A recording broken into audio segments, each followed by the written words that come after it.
Good day, Dr. Colin and team. We are Group 3, comprising of Yiheng, Daryl, and myself, and today we will be presenting on our capstone project, targeting on the issue of factors influencing passengers' choice of LCCs over FSCs. The scope of our presentation are as follows. I'll be covering on the literature reviews of the overall airline market, which provides the foundation for our purpose of study. Yiheng will be going through the methodologies and findings, and lastly, Daryl will be going through the various discussions, recommendations, and limitations to our study before concluding the entire presentation. With that, let's begin. So commercial air travel has come a long way since the golden age of travel, an era marked by glamour, gourmet food, and dapper passengers. In 1979, Congress passed a deregulation law allowing airlines to set their own fares and routes, an event that transformed the commercial airline industry and passenger experience. The resulting effects are, firstly, the significant ease of entry barriers, allowing the existence of more airlines and more business models, notably the FSC and LCC models. Next, the freedom of the air and competitive pricing has created accessibility to commercial air travel for all consumers. So within this new competitive paradigm, a big change was a result of the emergence of low-cost carriers. Initially, many failed or were acquired not until the entry of the Texas-based Southwest Airlines that set and expanded the LCC blueprint in 1979. Since then, the influence of Southwest spread across Europe, Australia, New Zealand, and eventually to Asia in the early 2000s. Essentially, the success of the model was attributed to their ability to attain cost reduction and price leadership to cater for the unsatisfied and untargeted segment of the market, which are the price-sensitive travelers who are willing to trade off services for low prices. Under the new competitive market, many FSCs who used to operate under government-dictated fares and routes have resulted to distinguish themselves through their service quality. As a result of the entrance of LCC, similar observations of the LCC's market share were seen across continents. Within the United States, the LCC market share of US domestic travel increased by 15.4% between 1999 to 2007. Similarly, the emergence of notable LCCs such as Ryanair, EasyJet, and Virgin Express accounted for a 14 times growth in market share captured by LCCs between 2001 to 2019. An empirical study by Kujanin on the transatlantic flights also revealed that for every 10% growth in Norwegian Air's traffic, BA loses 1% of passengers and reduced average fares by 1%. Moving nearer to home, the Asian airline market was significantly late in adopting the model, in the 1990s to be exact. This was a result of the aircraft stage length constraint and shorter aircraft endurances associated to narrow bodies. Secondly, the shortages of secondary airports, and lastly, the regulatory restrictions limiting access to international markets. Nonetheless, the Asian airline market continued to progress with the emergence of notable LCCs such as AirAsia and Tiger Air.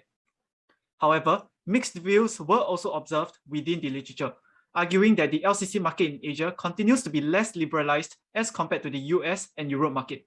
And this is due to the contrariety and diversities in philosophies and differing deregulation approaches by the various countries. Despite this, a common and major motivation for deregulation, especially between the ASEAN countries, was the need to increase air travel for trade and tourism purposes. Hence, these two agreements were enacted, becoming the foundation for the ASEAN single aviation market concept. Essentially, these agreements provided relaxed access for third, fourth, and fifth freedom of rights, relaxed airline ownership and control for foreign entrants, and a standardization of aviation policies such as usual charges, tariffs, and more. Since 2015, Asia has become home to 64 LCCs, equating to 42% of all LCCs operating in the world. And with that, this study focuses on Singapore's airline market. Multiple studies have claimed that Singapore has the most liberal policy within the Southeast Asia region, particularly due to the almost limitless access to foreign ownership and control of airlines, but subjected to Singapore's bilateral agreements. In 2004, Singapore's airline market experienced a major competitive shift due to the emergence of three notable LCCs, Value Air, Tiger Air, and Jetstar Asia. To accommodate to the new players within the market, Singapore established a budget terminal solely for LCC operations that offered lower operating costs, aligning to the operating models and needs of LCCs. To adapt and have a share in the anticipated rising new market of price-sensitive travelers, SIA Group introduced Scoot as part of its airline within airline strategy, and at the same time took over Tiger Air in 2016. 4 years since then, Scoot managed to fly 7 million passengers at prices nearly 40% cheaper than FSCs. Besides the LCCs registered locally, there are also several other LCCs operating to Singapore. Another notable LCC is AirAsia, with over 40 movements per day in 2019. So over the years, LCCs have also evolved alongside technological advancements. LCCs like Scoot have tapped into the medium long-haul market operated by the Boeing 787 Dreamliners on Asia to Europe or Australia routes. The delivery of long-range narrow-body jets have also created the possibilities of longer routes for LCCs, which were traditionally served by FSCs. Now, if we look at the LCC seat capacity share in various global markets, Singapore is rather on par with that of North America and global context. In fact, the seat capacity in Singapore increased by 5.8 percentage point within these 9 years, slightly faster than the global average of 5.4 percentage point. If we look at the top 5 routes in the Singaporean market ranked by CAPA, stiff competition between the two models are observed, with the exception of Singapore to Hong Kong route. Without a doubt, this data shows the eroding market shares of FSCs since the emergence of LCCs. Analyzing deeper into the routes, LCCs generally operate narrow bodies such as the A320 and Boeing 737 family. Conversely, FSCs usually operate wide bodies such as the A330 and Boeing 777. Despite the higher seat capacity of the FSC's wider body jets, the higher frequency of LCC flights causes their ASKs for the top routes to be nearly on par. So from the literature, we can observe the significant impact that LCCs have made in the airline competitive environment, specifically the eroding market shares of FSCs. Hence, the purpose of this study is to understand how LCCs are eroding the market shares of FSCs in Singapore. To answer that, we have identified several possible variables from the existing literature that influences consumers to fly with LCCs. To further value add this study, the team also looked into intervening demographical factors and its possible effects on consumers' decision-making process. And with that, here are the independent variables identified, which will help form the hypothesis as shown. Essentially, the study will look into the possibilities and degree of correlation of these independent variables to the consumer's decision to fly with LCCs over FSCs. As previously mentioned, the team also assessed and evaluated the possible intervening effects of these demographical variables on consumers' decision-making process, and the hypotheses formed are as shown. And with that, now I'll hand over to Yi-Heng, who will be elaborating on the methodologies used to evaluate these hypotheses and our findings. Thank you, Winston. I will now delve more into the methodologies used for this research project. As Winston mentioned earlier, here are the variables identified in our literature review. And we have 3 types of variables, which are namely the independent, intervening, and dependent variables. The main objective of this research is to understand the relationship between the independent and dependent variables, if there's any. We would also like to see if there's any effect on the dependent variable from the intervening ones. The associated hypotheses and the variable codes for each of the variables are as shown on the screen now. Now let's move on to the conduct of the primary research instrument. After understanding the various possible methods, the team decided to use the online survey questionnaire with quantitative questions to conduct our research study based on a few reasons. Firstly, the online surveys are cost-effective and gives us a wider reach in the shortest period of time. It is also the most convenient for respondents since it is a quick and easy way to provide their views and inputs. Additionally, no follow-up questions are required since it is not a longitudinal survey, and thus, this makes the online survey the most optimal option for this study. In our survey design, there are 4 primary sections. The first section weeds out respondents who have never flown on an LCC before, since this makes them uneligible for our study. The second and third section are rating questions on a scale of 5 to 7 respectively, and these are simple to respond and provide us with the quantitative figures we need for our study. And lastly, the demographic data section provides us with some basic information of the respondents, such as their gender and age groups. Since our survey is conducted online, we may not be able to respond to the queries of the respondents if there are any. And thus, we conducted a pre-test with 10 people twice to ensure that there were no issues. From the pre-test, there were no clarifications made or inconsistencies received. As mentioned earlier, the self-administered survey was distributed to family and friends in Singapore. The team leveraged on the snowball sampling methodology to obtain a wider reach of participants from various backgrounds in Singapore. Participants are random and must be residents above 18 in Singapore. The data collected was stored on a spreadsheet and downloaded onto a secure hard drive upon completion for analysis. To ensure that our survey results were as representative of the population as much as possible, a formula was used and derived the minimum sample size to be 385 for an alpha of 0.05 and a confidence level of 95%. The team further increased this minimum by 15% due to some expected attrition and also to minimize the error between sample and population as much as possible. Moving on to the data analysis methods. After we receive the raw data from the surveys, the data must be converted into meaningful information for useful inferences and conclusions to be drawn. For the purpose of this study, the basic exploratory analysis, or BEA for short, and further statistical analysis will be used. BEA is a type of descriptive analysis where we describe samples and organize the data in a purely factual manner done through the creation of tables and charts. The BEA thus allows us to rank the variables with the greatest impact on consumers' choice to fly LCCs over FSCs using the mean scores. For BEA, we will also be looking at the data from three perspectives, which are the distribution, central tendency, and variability. This gives us a good picture of an overview of the data we are analyzing. For statistical analysis, we are looking at two main methods, which are the linear regression correlation and the analysis of variance, or the ANOVA for short. These two methods were chosen as they were most suitable for our type of study and allows us to decide on whether we should reject the null hypothesis. More will be shared in the following slides. Using the regression and correlation analysis, the main objective is to determine the relationship between the x and y variables and to address the hypotheses as mentioned earlier before. Here is the main product of the analysis with the linear equation showing the relationship. The analysis also provides us with the following products. Firstly, the R value shows us how much the x variable is correlated to the y variable, and the closer the value is to 1, the closer the correlation. R squared tells us how much of the deviation in y can be explained by the deviation in x, while the RC is another indicator to show the correlation. We also have the confidence intervals and the T and P values, which are used in the T and P test. If there are variables without linear correlation, a non-linear regression will be carried out to see if any of the variables are exponentially correlated. In addition, a multiple regression will also be done with all the variables in one equation. The goal is to find out which of the variables are the most correlated to the y value and hold the greatest weight. One-way ANOVA between subgroups of each demographic variable will also be applied to understand if these intervening variables had an impact on the dependent variable y. This is to further add value to the linear regression and to find out if any of the demographic factors do change the willingness of consumers to fly LCCs over FSCs. The table here shows the various subgroups for each of the variable for the ANOVA to be conducted. For analysis, Microsoft Excel and analysis functions were used, along with the Python software as a secondary analysis mechanism.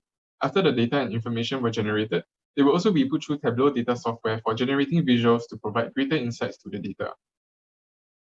And after conducting the research and analysis, here are the findings and research of the data analysis.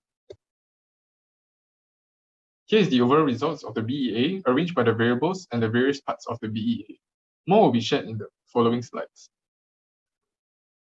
So firstly, we will be looking at the mean score of the 8 independent variables, which represents the simple average in this case. Lower ticket prices, P2P network, and simple fare structures had the highest mean scores over 5, while loyalty programs, flexibility in fare structures, and airline reputation had the lowest mean scores. We will also be looking at the median scores, which is basically the score at the 50th percentile. The 8 variables had median scores of 3 to 5, which represents average influence, significant influence, and very significant influence over their choice of LCCs over FSCs. We also have the mode, which is the most common occurring value for each of the variables.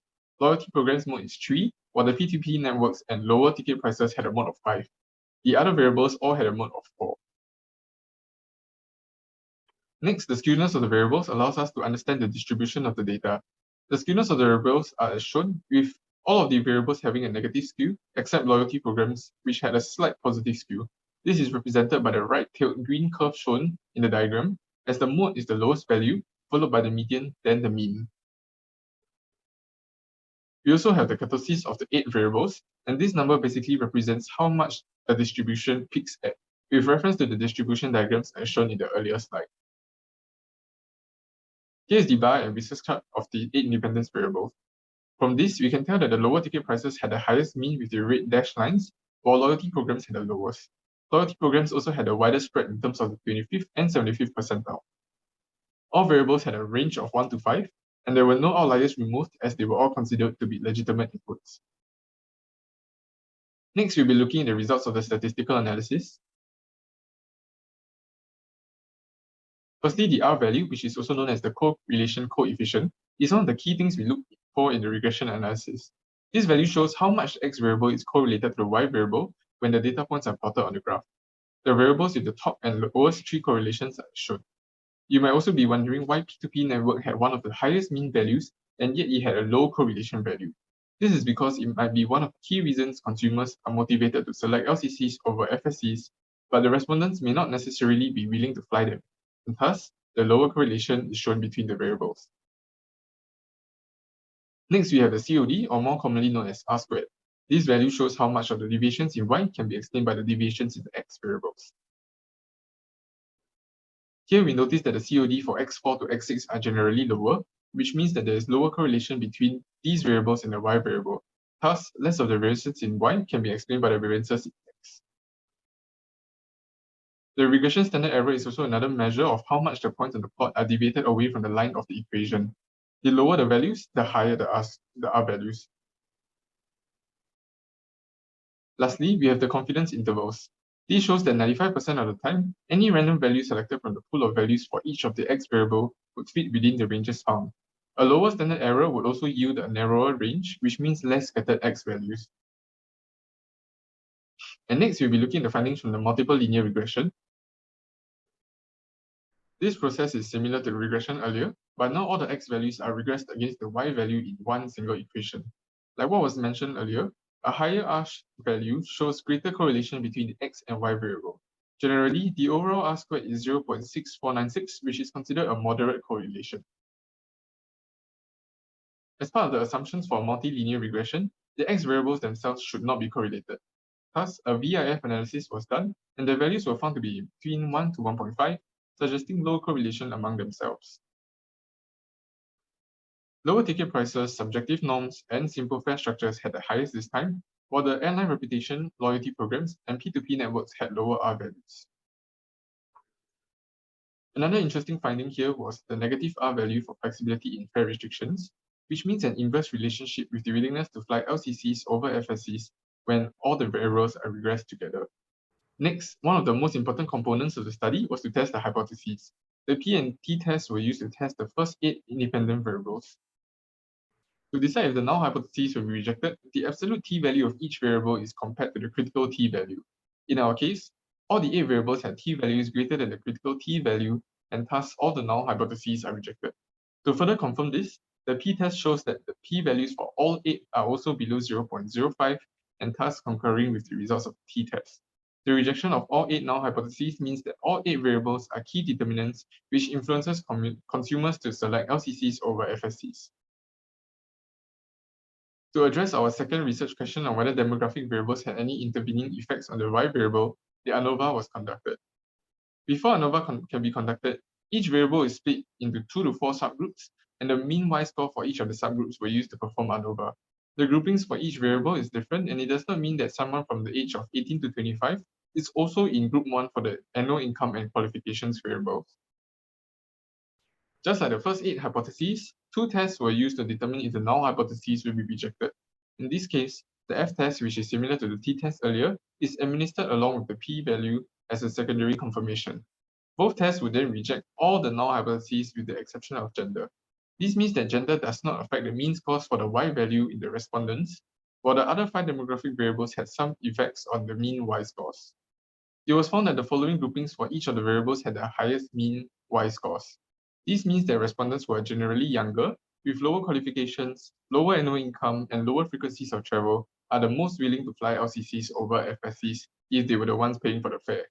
For the purpose of travel, the others group had the highest mean Y score, followed closely by the respondents who were visiting friends or relatives. Meanwhile, respondents who are more senior, with higher income and qualifications, and also those who tend to travel more frequently for business, tends to be the least willing to fly LCCs over FSCs. And lastly, the variables with the greatest and least variances in the mean Y scores for the qualifications and the annual income groups respectively. However, it does not mean that the variances was low. As seen here, the differences between groups 1 and 3 of the annual income variable was still a score of 1.38 out of 7, suggesting that annual income also played a major role in determining the aggregate Y scores for the respondents. And that wraps up the findings and results for this study. Next, Daryl will tell you more about the observations and discussions the team had from this study, as well as the conclusions to be brought away. Thanks, Yiheng. Now we'll be moving on to the discussion of our analysis. Firstly, from our data collection, we found that 19 out of 450 respondents in Singapore have never flown with an LCC before. And from the remaining 431 responses, majority of them are generally willing to fly with LCCs. On the other hand, only 3.2% of the 431 respondents selected unlikely or highly unlikely to fly LCCs, suggesting that LCCs may not appeal to a small number of consumers.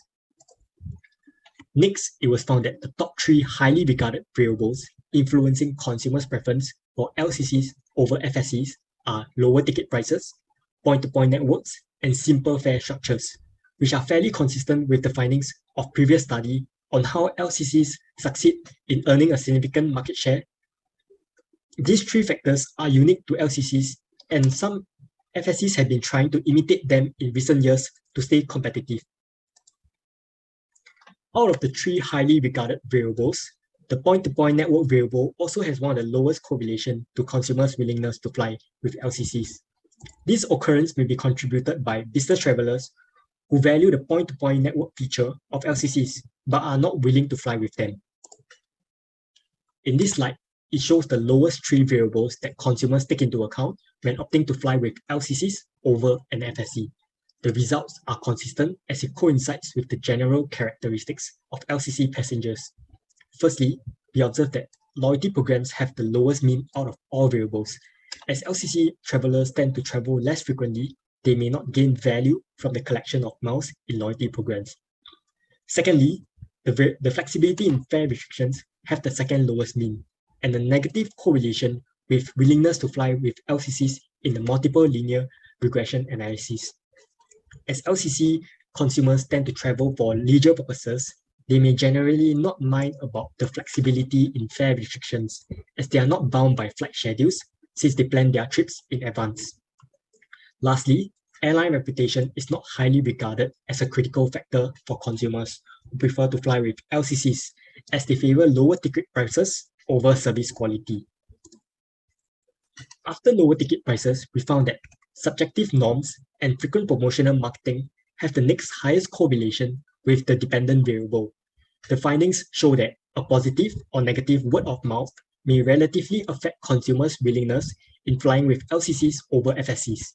Additionally, the relationship between frequent promotional marketing and willingness to fly LCCs suggests that consumers may be driven by the principles of neuromarketing, which influences their price perceptions and purchase behaviors. With the relationships between the X and the Y variables being identified, it must be noted that correlation does not equate to causation. There may be other factors such as flight duration, comfort levels, and external circumstances at play, which may not have been considered in this study. Now onto the demographic factors. It was found that qualification levels have the greatest impact on consumers' preference for LCCs. Consumers with tertiary qualifications in Group 2 are the most willing to fly LCCs, and this willingness sharply decreases with the higher level qualifications in Group 3 and 4. A likely explanation is that passengers with higher qualifications also tend to have higher incomes, and therefore they may not value the lower ticket price offerings of LCCs when selecting an airline. Surprisingly, the differences in annual income were found to have the least impact among the 6 variables. This is interesting as annual income was believed to have the greatest impact on disposable income and correlate to the variable of lower ticket prices.